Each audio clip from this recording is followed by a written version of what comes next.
To the point of that, the deliberateness of this strategy, my colleague Chris Matthews did some excellent rolling coverage of the circumstance in Chicago in the past hour, which culminated in a live phone-in interview from Mr. Trump himself.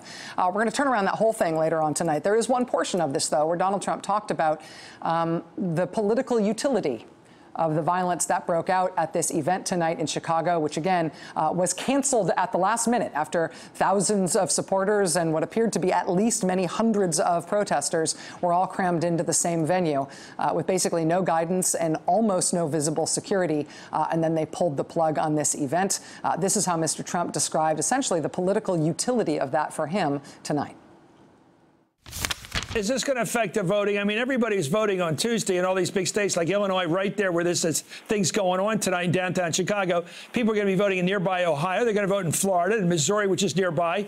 Did you think people who are coming out on the Republican side to vote are going to, how are they going to react to these pictures when they go to vote for you or against you? I mean, the two people told me that are experts say this increases the vote for Trump because, you know, what we're doing, we had a peaceful rally here, and you're not even allowed to have a rally anymore in this country. So we had a peaceful rally, and in order to make sure that nobody gets hurt, I said, let's postpone the rally. But you can't even have a rally in a major city in this country anymore without violence or potential violence. And I didn't want to see the real violence, and that's why I decided to call it off. I just thought it would be good. And I met with law enforcement, and we could have done it. We would have done it. We could have done it. But I decided not to do it. But it's very tough. I think, you know, a lot of people said, oh, this is going to increase it.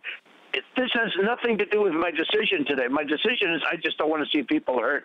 I don't think it's not worth it to have people hurt. We can come back and do it another time. Donald Trump speaking just a little while ago by phone with my colleague Chris Matthews on the air. As you heard there, making the case, you can't even have a rally in this country anymore without the threat of violence.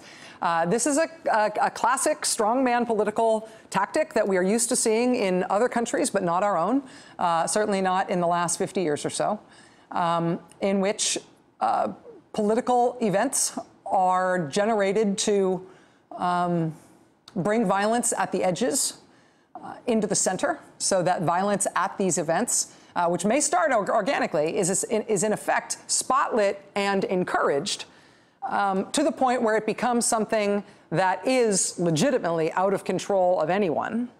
And then the spectacle of political violence is itself seen as something that is a problem that needs to be solved by this strongman character who incited the initial incidents in the first place. I mean, it's just...